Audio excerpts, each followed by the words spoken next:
All right, welcome back to In the Future. It's been about 2 weeks, but we're back here with episode 26. And today we want to talk and explore a bit about the impact of therapy when we combine that with all the future developments that we're seeing all around us. So we want to know, we want to understand and discuss a little bit of what are the major trends we're seeing with the future of therapy, what are some ethical considerations, and how is technology as a whole really impacting. And this is a topic that Max had brought up. So I want Max to come on in and tell us a little bit about what your initial thoughts are about this. Yeah, man. Very, very interesting topic. So the future of therapy, I guess we'll imagine it today and then venture a guess as to what parts of it might come true, how quickly that'll happen. But really the question is, what are the potential impacts to society if everyone has access to mental health resources? Mm-hmm. Right? That's a good question. You would think initially, I would imagine positive, right? Things that, if we think about therapy specifically being something that's kind of difficult for some people to accept in their own lives. Like I would even say for me, right? Like I would say, not that I'm open to therapy, but therapy's always had this stigma that feels like, oh, I'm going to go to therapy. Oh, I don't want to open up that deep to like this person that I don't really know very well. Right. So especially in person is very daunting. Now with technology, this really democratizes the access to therapy. And like you said, hopefully it has a positive impact. But what are some of your thoughts in terms of like the way it's trending now? Because we're seeing, I'm getting ads actually for therapy now that you mentioned like BetterHelp and Mm-hmm. these Yeah. particular brands. What do you think they're doing? I think they're definitely. I mean, the trend is obviously growing since the pandemic. That's kind of been the fuel. Everybody was stuck at home. Especially in poorer communities where people there's more people per apartment. It became tough, right? It became a really challenging experience for people to spend that much time together. You don't have a choice about it, so that adds a whole lot of pressure. And that's when a lot of these companies really started. Started becoming more popular, right? Because people were going online and they were searching, who can I talk to? How can I relieve this symptom or this problem, etc. And it's interesting that the first thing that you said was, yeah, I expect there to be a lot of positives, but there might be some negatives, and we'll talk about that in the later on in this episode. Yeah. But let's talk about the positives, right? So, Yeah. and you also brought up stigma, so let's dive into that. So I fully agree with you. Like historically, it's been about accessibility, right? Who actually has access to mental health resources and what is that experience? Historically, the experience has been very limited to you got to have a little bit of money. You have to be willing, because an appointment for like 45 minutes costs, $100 plus. Yeah. You have to travel there, right? So there's a little bit of built-in friction there, which means you got to make the appointment, you got to leave your house, you got to travel to the doctor's office, you got to sit in the comfort or discomfort of this person you do not know, and then go through the whole process of opening up to them. And Yeah. that's just the first. That's just the first appointment, right? And then add up those costs for the next, I don't know, like say like 10 appointments that you need to really get to the bottom of what you're struggling with. It Yeah, adds Max. up. Yeah, and I was going to say, Max, actually, that's a great point because I think growing up, you know, like when I think about like therapy, it almost seemed like from a cost perspective, it was not inaccessible, but it's insurance. I think insurance didn't cover it or wasn't Mm-hmm. covered, but to think of a 20-year-old or somebody who handles most of their expenses as a 20-year-old or a late teen, like they're like, oh, I'm going to pay for my therapy sessions monthly. That sounds like a great that's a great task, right? That's an expensive task to do, both emotionally, mentally, and money wise. So yeah, that's a great point, I think everyone wants the end result of what man. they think therapy will achieve, which is I have something that I'm dealing with in my head, and I want that to be relieved, or I want to get better at this, or I want to get better at that. And so I think everybody craves that end result, which is fantastic. But before you even sign up for something like that, you're obviously going to go to someone that a friend, rarely a parent, but maybe a parent, to just see has anyone else dealt with a therapist. Similar thing or Because therapist. because I don't know about you, but I don't know a lot of people who have gone through a therapy session up until recently. Now I know quite a few people, but before Yeah. it wasn't as accessible at all. Yes, I'm in the same boat. Well, number one, yeah, now I know a lot more people that are, but number two, also, I think like back then, it's not even that long ago. Let's say like 10 years ago Mhm. to now, it's I feel like it was had more of a stigma, right? Like something that was embarrassing to mention. Oh yeah, I'm going to therapy. It's like, oh wow, you must be depressed or Hmm. suicidal, or something's off with you. Like, so people didn't really mention it that way. But we've got a friend that I think he was very open from it. He was a little bit more advanced in this regard, so I think he was a little bit more open about it. But other than him, yeah, I just don't think I know as many people as we do now that are clearly open about going to therapy. Yeah, and I think that that's really been kind of like the deterrent for people. It's that stigma. As soon as you tell someone about it, they have these preconceived notions of why you're going there. Because historically, that's why people went to therapists or psychologists, psychiatrists, things like that.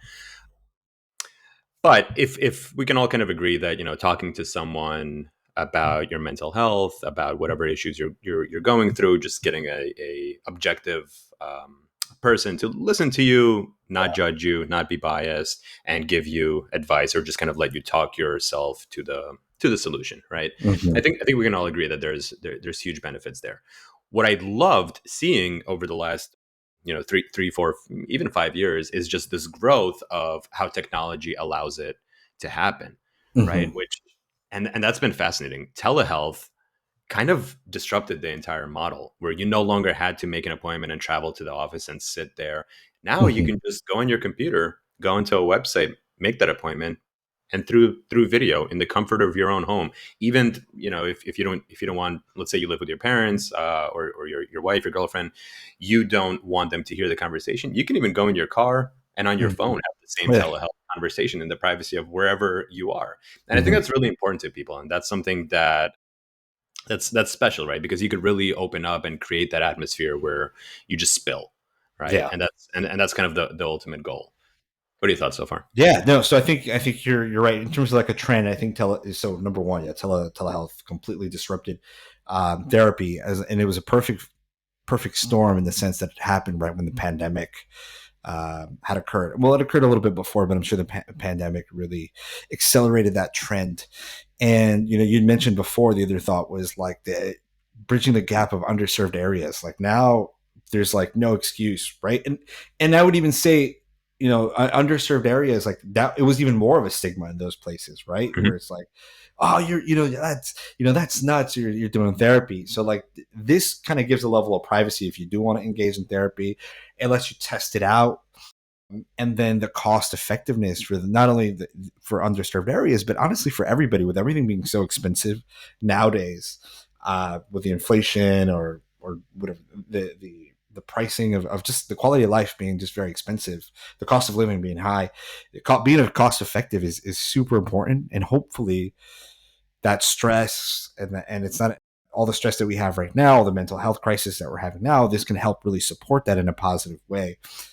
And then the last thing I was going to say is the not there is a level of being able to be anonymous online, right? So I don't know exactly how that could work, but that could be kind of a step one, a step like a beta test of, hey, do you want to try therapy? Like maybe that's something Betterment or these online providers can do if they don't do it already. It's like, have a therapy session and it'll be anonymous, your first one. You don't have to say much about yourself. Don't give us much of maybe you give us your email address and we can have a short conversation. And if you feel better after the conversation, you can come back and you can start telling us more about yourself. So maybe that having that anonymity in therapy could be something that can help people break the ice to get into therapy. I'm not sure that anonymity or wanting to remain anonymous is really the deterrent for people. I think it's more so you don't want other people around to find out that you are doing this activity because of that stigma that's still sticking around. But Yeah, it's a curious yeah. I would say there. I agree. I think there are some people who are. I think that's absolutely true. That it's mostly they're more concerned about other people finding out. I think there are some people that are so kind of aware of, they are very concerned about their identity, or they're just like they don't even want to be judged by the therapist themselves initially. So I think that small population, that's kind of where I was coming from with that. A small population is like, I don't really know this person, but I'm afraid of being judged anyway, even if I don't know them, like because they know my name, they know where I live, and if I tell them, A, B, and C, I have an addiction to A, B, or C, they're gonna start judging me. And maybe like no image, no photo, it's just like a chat just like a start with a chat that's even text centric first, or even audio, right? or audio. Yeah, or audio. I think video is kind of like I think you're getting at the vulnerability piece, which is like video. Yeah, It's open. It's a little intrusive. But if you could do audio only, that's kind of interesting. yeah, yeah, yeah. I think chat is a little bit limiting. With actually no, because it brings me to my next point. I agree with you. I think chat is kind of like the baseline of Mm-hmm. where you just kind of feel the ground. Just like I'm dealing with this issue. Kind of course correct me. Do I need a therapist? Do I just need to read a couple of articles? But this brings me to my next point, which is what is the actual future of therapy, right? So today we have the old model where you can still go to a physical office. I think that one is filled with friction, higher costs because they have to justify the real estate of the office. There's just a lot more overhead. But now we have telehealth. Okay, very Yes. cool. But still, like even like I think it said Better Up was the name of the platform. Betterment. Oh no, Betterment's the trading Betterment's like platform. such Better an Health. Better yeah. Health. Yeah, Better Health. Yeah, I was bouncing the two in my head because it sounds close enough. yeah. And so like telehealth, like those companies are still hiring almost like per diem therapists to Yeah. interact with you.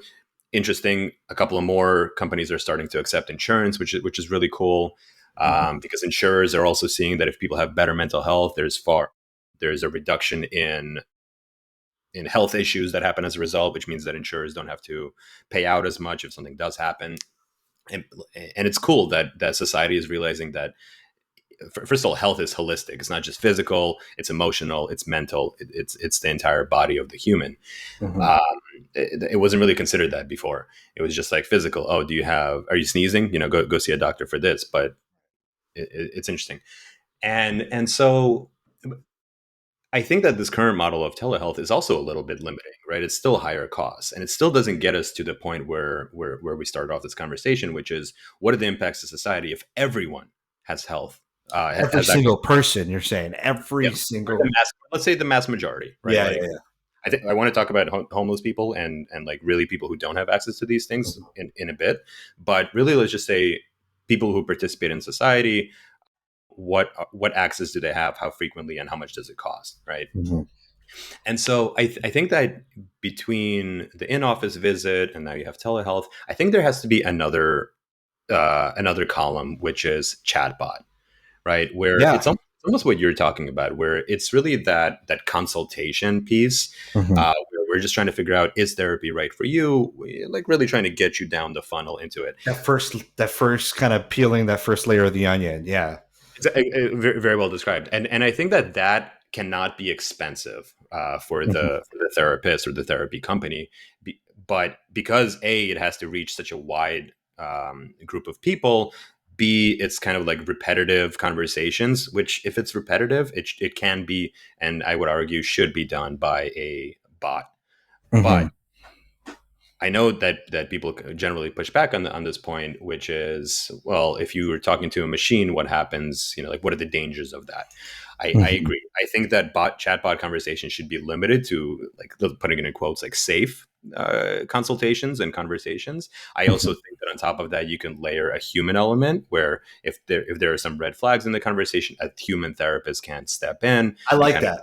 continue the That's pretty conversation. cool. Yeah, that's very dynamic, and it also it's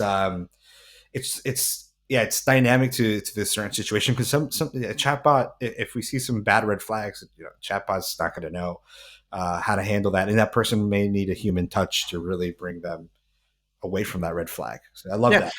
and it's no different from regular customer service, and Mm-hmm. especially customer service of the Like an future. Where escalation.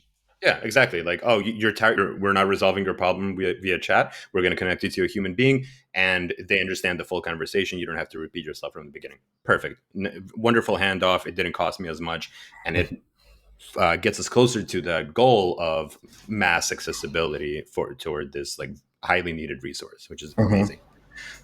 Okay, I'll pause there. No, no, I think that's it, and I think the chatbot aspect is part of the giving access to everybody, right? So the chatbot itself is really what does. gives bridges that access to everybody that doesn't have access to therapy today, right? So it makes it much easier for everybody of every socioeconomic background to receive that level of help.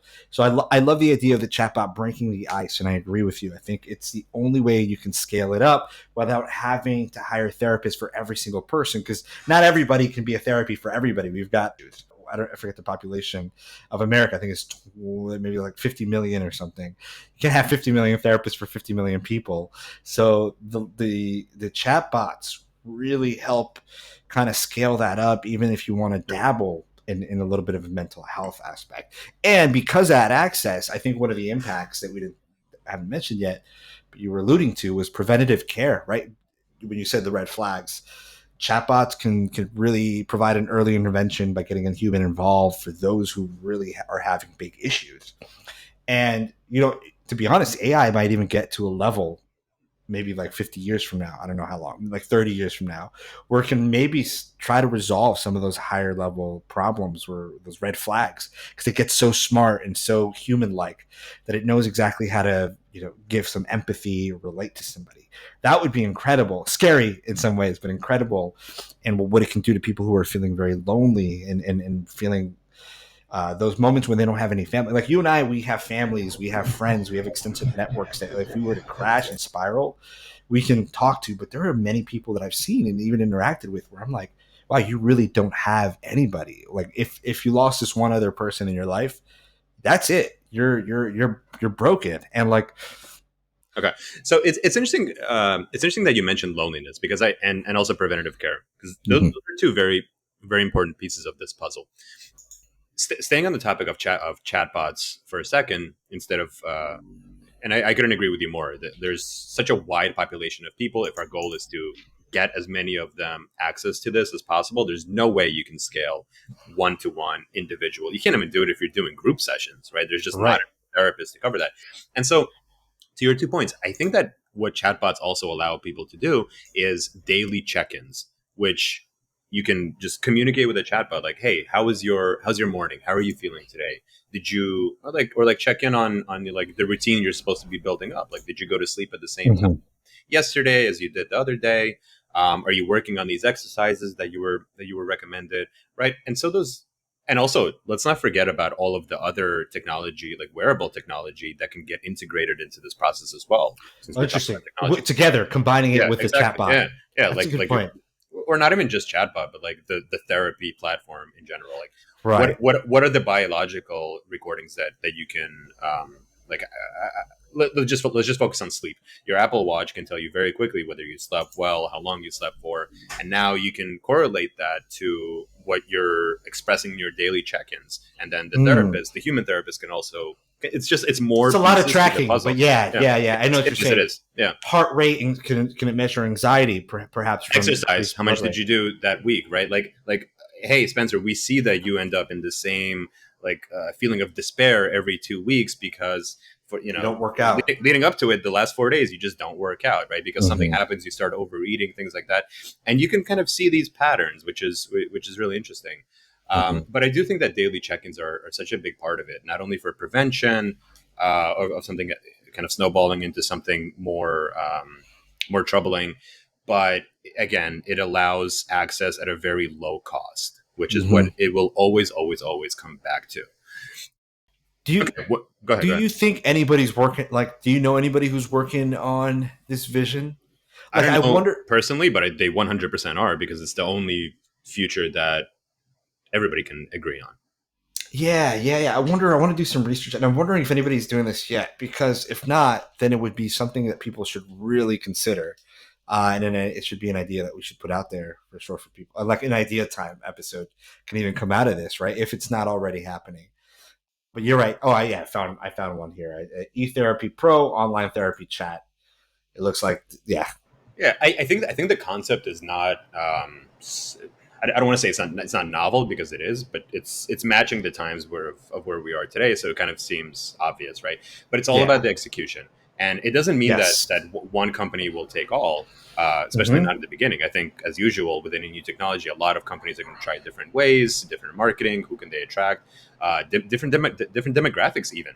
True. right? So like Yeah. I could see a vision where, you know, one company focuses on really poor, like low income neighborhoods. I do, and then like let's say the middle class, and then, you know, like whoever else is around there that we didn't capture. I also do want to talk about kind of like the group that I feel needs it most, but who currently do not have access by any means, which are homeless people, Unhoused. the unhoused. Yeah. Why did you? Is that a term? Is that a term that you wanted? Yeah, yeah, yeah, yeah, yeah. Okay. I observed something really interesting the other day. I saw I saw this homeless guy, and he had a cell phone in his hand.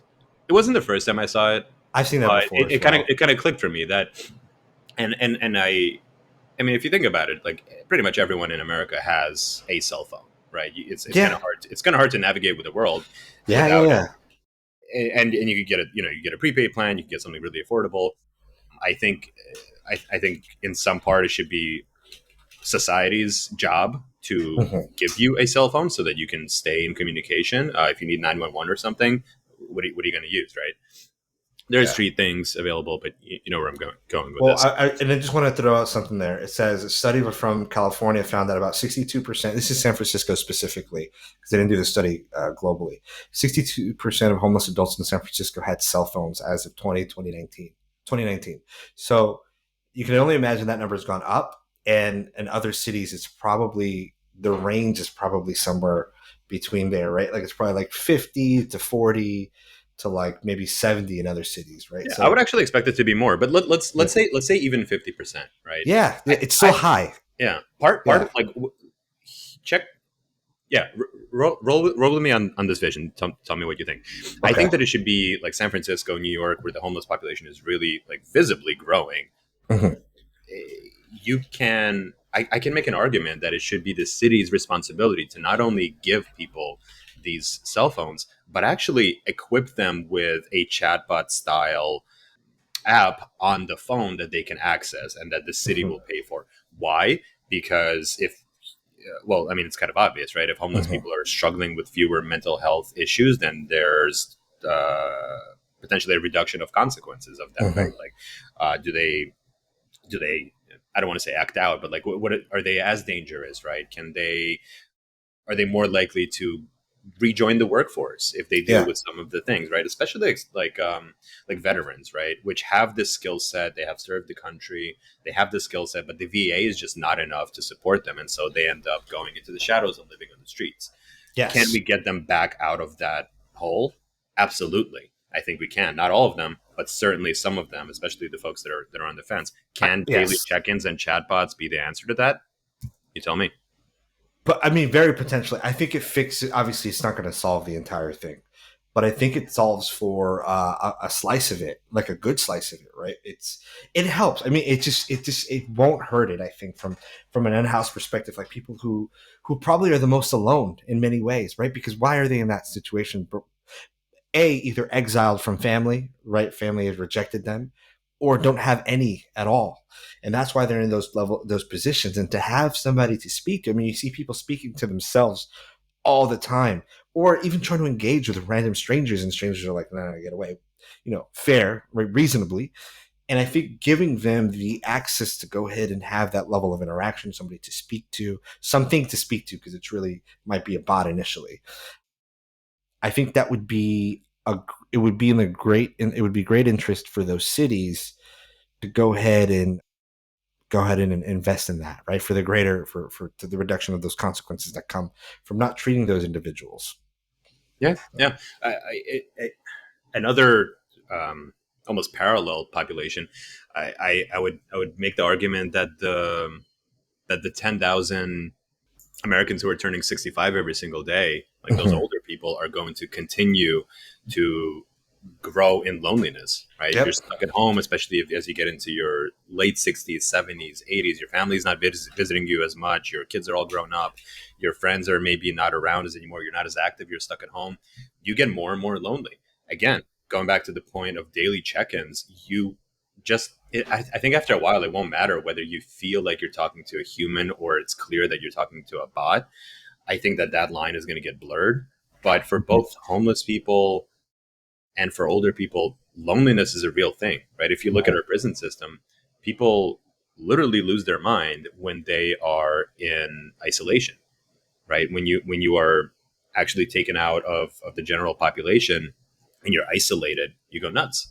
Right. Because Right. as human beings, we belong in tribes. We want to communicate with other people. I don't think it matters that it's a human therapist or a chatbot therapist or any of those things. I think what you just want to care that you are not invisible, that someone cares about, just putting it simply, someone cares that you're still alive. Yeah. That, I that get means a lot. That means a lot to people. right. Like I would say, like you're just gonna throw out some arbitrary numbers, but it would probably be like if we have for every 10 homeless people, or that we see like unhoused, about 60 about six of those people are probably people that want to get off their feet and probably do make it off their feet at some point. Now the ones we see more commonly on the street are probably the next four, right? The next four out of those 10. And I think that this mental health app could probably save two of those four or one of those four. And while I'm talking small scale, that's huge when you start to multiply that. Even if it saves that one other person that we see on the street that is like kind of teetering between like completely losing it and kind of like I just don't have anybody, so I don't really care, And if I have somebody I can kind of bounce off of, or give some guidance, or like even get so lost in GPT, or like I don't know why I said GPT, but like chatbots that are therapeutic, that they could say like, "Can you give me a suggestion how I can do better?" Right? Access to the technology. Sure. Hey, look, there's shelter access here, or there's a better city you can go to that has more, a better Mhm. capacity to help you. It's like, if you no drugs, maybe do exercise, go to this place. This is the nearest place to you that can help you. Having all that could really chip off that one out of the last four that I was talking about and really turn things around and have big reductions in homeless and unhoused people that are feeling alone and probably not in a good mental state. Yeah, I mean, I would even argue 911 is free. Why wouldn't a resource like this be something that citizens demand from their cities as a way to combat the growing homelessness, the aging population, the loneliness that we all felt, I would say, during the pandemic, and even now? Like, let's take it back to another cohort. It's just people working remotely. It's a little bit lonely, right? You're not in the office. You're so maybe you're struggling with some things that you haven't struggled before, as well, right? I think long story short, there's a very wide spectrum of the population that can all benefit from this. one Hundred Are percent. there are there risks? Yes, but I would say those risks are. And feel free to correct me here, but I would say the risks are really allowing the machines to do too much and not allowing human intervention, human therapists to step in early enough. It I'm struggling to find another risk of this, or something, like something that wouldn't be a benefit. What do you think? Anything come to Yeah, mind? yeah. I think you're right. I think not having human intervention, maybe concerns about the quality initially might not be as good. Maybe people can tell it's like you're just a bot that made mistakes in the way you're talking to me, Hmm. like errors, like communicating things incorrectly, like some sort of AI hallucination. But that's more of a technical issue rather than like a societal one. It could also be from like a big data standpoint is, if AI is learning all of this about society, it can really learn how to exploit it if people have access to that information. So if we know that like 90% of people are lonely, great, let's go ahead and exploit that by, let's say, for political reasons. Hey, I'm going to run a campaign where people are going to feel less lonely, or I've got a product I want to sell, and I'm going to campaign on like, hey, buy my product, and everybody, you'll have a bunch of friends around you, and you get back to society. Uh, Interesting. Yeah. just a manipulative standpoint, if you need it, if potentially, if that data, if we don't have proper guidelines around the security and privacy for that information, so that I mean, those are risks. I think they're very real risks, but I Worth mean, it? Worth it? maybe, man, if it could save people, like it depends who has. That's the thing about it, and it's another discussion apart from therapy. That's why the AI keys are like whoever has the key to the AI. it's a very, very big responsibility, and we have to hope that it's somebody who is doing the right thing. Because it's almost like if you got the keys to AI and all, think about it this way: if all jobs go away, for example, and I've got the keys to AI. Let's say I'm Sam Altman. Sorry, Sam Altman, I'm calling you out. Sam Altman, I'm and sure he's listening to this. oh yeah, well eventually, yeah, I'm sure he is. He's one of our biggest listeners. He's and all the jobs go away because we reach AIG and all the jobs are gone. I have and GPT and other models have taken over. I become one of the seven kings of the earth, right? Of the world, basically, because I have all the access. Everybody's using GPT. I have access if I want. If I want to open the black box, I can open it up and figure out anything I want. But I can also redistribute the wealth that AI may potentially give. Like, oh, I don't want people in New York. I want people in New York to all be rich and have the best services and product, but I don't want people in Texas to have that. Why? Because I have keys to the AI. So, and I don't really make money off you guys. Like this AI is already producing all the wealth we need. So I can pick and choose. So it's a very, basically, I'm just saying that it's opening up Pandora's box. And if we have everybody's vulnerabilities and insecurities in this box for somebody to access, that could be a potential risk for manipulation and other things. Sure. It's an interesting point. I would also say that we must be at time at this point. Yeah. Let's wrap it up. Okay. So I'm glad we talked about this topic. I think it's very important.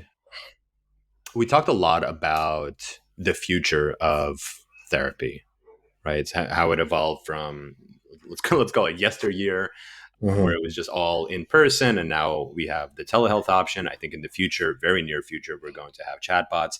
But I also think it's important to talk about the other resources. We talked a little that impact your mental health. We talked a little bit about exercise and how that might impact some things. But like for example, my daily routine is, and I've been meditating for like probably the last decade or so, but still to this day, my daily routine is on my phone. As soon as I wake up in the morning, I'll have a coffee, and then I'll sit down and I'll turn on Netflix on my phone, go to the Headspace show, not the app, but the Netflix show. It's called Headspace Guide to Meditation. And there's like 8 episodes in there. And they talk about the different situations that you might encounter in life, right? Like you want to, like stress, obviously a popular one, or how to feel gratitude, right? For like just the things in your life, or I think the last one was like how to achieve your limitless potential or something like that. But what it really does is it helps you just take a moment for yourself during that day, right? Just like clear your mind. Don't focus about the stress. Don't focus about your to-do list or anything like that. And just to me, that has been tremendously helpful. Just doing that every single day, even if it's repeating the same episodes, that works for me. I know you do other things to kind of like stay on top of your mental health. I don't think either one of us has done an actual therapy session. Yeah, unfortunately not. Yeah, but I'm more and more open to it than I've ever been. Same. Yeah. And just because I think as you get older, first of all, that stigma in society is going away. It's becoming much more accessible. I could do it from my phone, from my car. But I think as you get older, you just realize that, yeah, sometimes it's good to get a objective opinion from someone else, or just kind of talk through some things.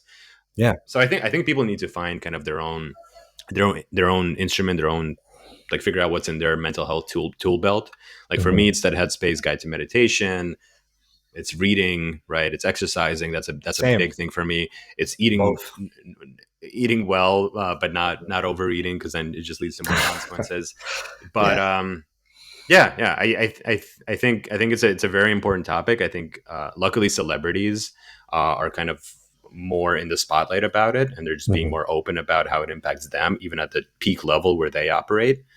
So yeah, I think we can wrap it here unless you have some final thoughts. No, that's it. I think everybody should be open to therapy. That's my last words, I would say. And now that it's going to be more accessible than ever, give it a shot. I'll give it a shot one day, and I'm sure Max will too. And hopefully you get the quality care and support that you need whenever you need it. And that's maybe the first therapy session is, maybe we do a couples therapy. see what it's like. Hey, we're just here to check this out. We'll report back. We'll report back the future and tell you about the real future of things. Yeah.